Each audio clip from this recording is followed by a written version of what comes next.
हम कह रहे हैं एक कुत्ता है, आपका दरवाजा छोड़कर ना जाए, एक दिन, 2 दिन, 3 दिन, तीसरे दिन आप खुद रोटी लेकर देंगे, और अगर वो ना छोड़ के जाए और फिर कोई डंडा मारे आके, तो आप आंख दिखा दो कि तुम्हें पता है हमारे दरवाजे में पड़ा रहता है। आप उसकी सुरक्षा भी करेंगे और आप उसको भोजन भी देने लगेंगे और आप उसे धीरे धीरे अपना भी मानने लगेंगे। बस हमको प्रभु के दरवाजे पे पड़े रहना है, हमें प्रभु से अड़े रहना है कि मैं आपका हूँ, आप मेरे हो, सच्ची मानो।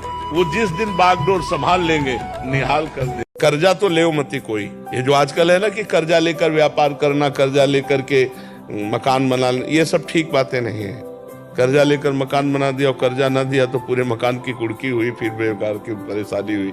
कर्जा नहीं, मेहनत करके फिर मकान बना लो, मेहनत करके गाड़ी लो तो ठीक हो। बेईमानी से गाड़ी लेने की मत सोचना, क्योंकि वो मालिक देख रहा है, परमात्मा वो देख रहा है, इसलिए बहुत सही। भजन से बढ़कर कोई धर्म कार्य बड़ा नहीं है, भजन से बढ़कर कोई पवित्र तीर्थ नहीं है, भजन से बढ़कर कोई अनुष्ठान नहीं है। हर समय मधुर मधुर भगवान नाम चल रहा, तुम्हें कोई धर्मानुष्ठान की अलग से जरूरत नहीं। करो तो बढ़िया है, लेकिन जरूरत नहीं है, किसी के सहयोग की मांगने की जरूरत नहीं है। राधा राधा राधा, इसमें हमें किसी सहयोग की, और इससे बढ़कर कोई यज्ञ नहीं, कोई धर्म नहीं, कोई तप नहीं, कोई ज्ञान नहीं, कोई दान नहीं। वचनों से और आपने जो आज तक महाराज जी की विशेष सूची में आपको 4 खंड में महाराज जी इसको किया है।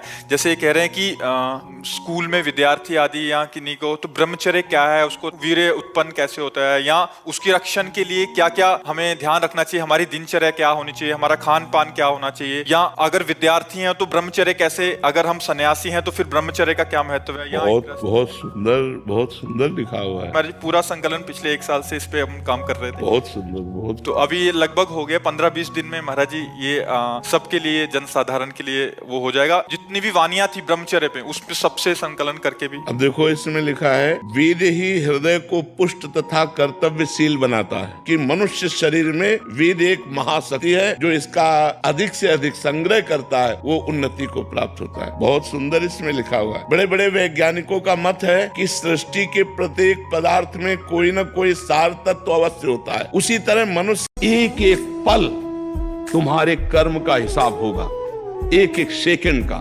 ये ऐसे कर्म करो कि हमारा अच्छा हिसाब हो, बुरा हिसाब। ये मत समझो कोई देख नहीं रहा, वो देख रहा है जिसको हिसाब कर रहा है, वो देख रहा है। उसके लिए कोई वकील या किसी सबूत की जरूरत नहीं होती, वो सर्वांतर्यामी आपके अंदर बैठे ही देख रहा है।